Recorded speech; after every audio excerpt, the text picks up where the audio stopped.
Although this webinar is provided by uscivicstraining.org, George Washington's farewell address, September 17, 1796, which in fact was Constitution Day.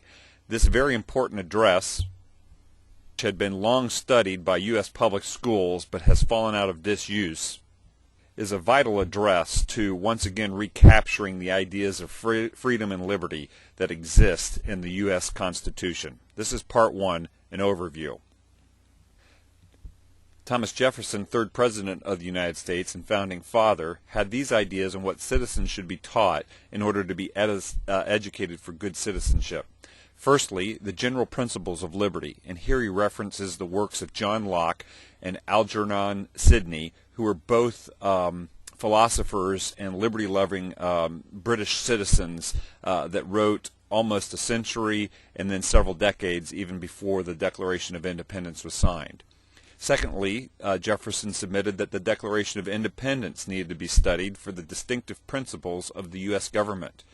Thirdly, the Federalist Papers for the genuine meaning of the U.S. Constitution, and these were the papers written in support of passing the U.S. Constitution and really help a person understand and interpret its meaning.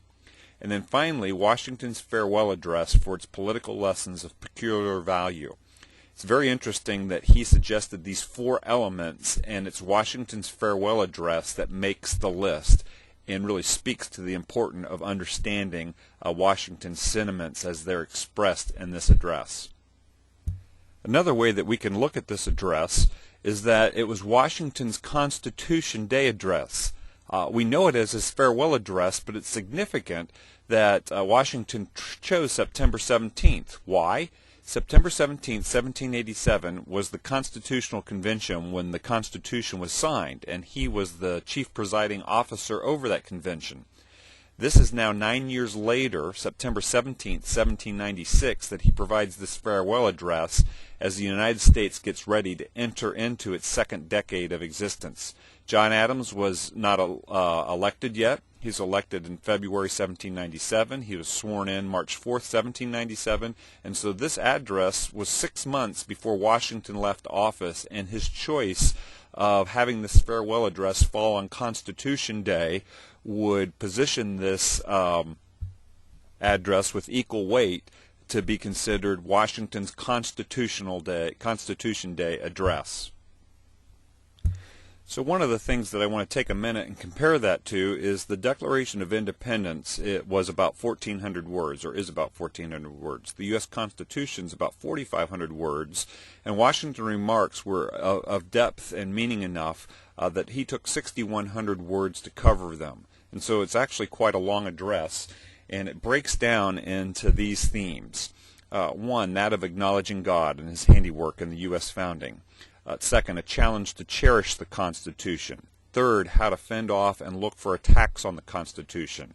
The name American, what should it mean? How to avoid factions. The beauty of the Constitution, and how to defend it against designing men and women, and he identifies the characteristics that those men and women exhibit. Creating envy and how it dissolves freedom and liberty in society. Ninthly, that he provides a challenge to guard our freedom. 10th, how religion, morality, virtue, and freedom work together to support freedom and liberty. 11th, how to deal with debt and taxes. 13th, foreign policy, morality, and virtue. Another theme of selfish ambition and foreign influence. And then some closing thoughts where he shares these sentiments, that he hopes his advice is heeded and that it keeps the United States from repeating the lessons of history that so many other nations travel down when they ignore these concepts that he's highlighting and bringing to our attention. So again, to give you a sense of proportion, if you were to put this address in a PDF document, it's about 8 pages long, and we'll actually use this visual of an 8-page long address to guide us through these additional webinars that take a more detailed look at this document and methodically walk us through it. Let me go ahead and take a minute to show you now how we're going to use this. For instance, taking a look at Washington's opening remarks. Here, rather than go sentence by sentence, I'm going to highlight the first 5 paragraphs and give you the gist of what George Washington was saying in the opening 5 paragraphs. First, he says that the new election's coming up of a citizen leader. An important idea that he highlights there is that our leaders are citizens. They are not some special group of elitist leaders that rule over us. They are fellow citizens that serve us in the position and offices they're elected to. Secondly, he thanks the citizens of the U.S. for their support and encouragement in their role in the second paragraph.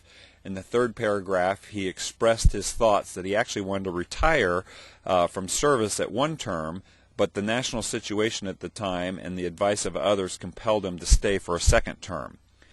Fourth paragraph, he says, thankfully our national situation is far more stable than 4 years ago, and so that he is not going to run for another term in office.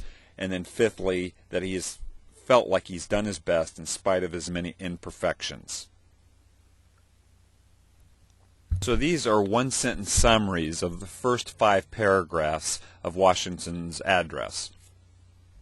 Now, as we close out this overview seminar, I want to take a look at the 6th paragraph and begin to quote Washington directly. And in this 6th paragraph, Washington actually gives us a 6-part call to action.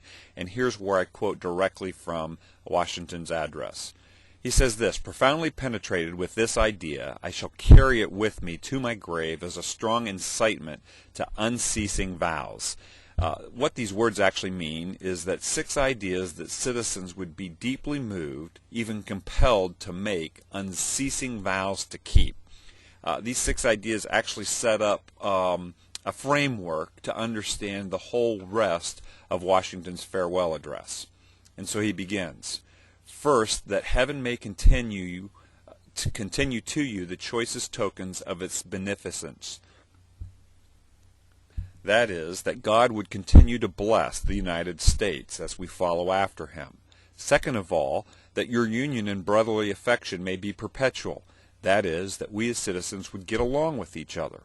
Thirdly, that the free Constitution, which is the work of your hands, may be sacredly maintained.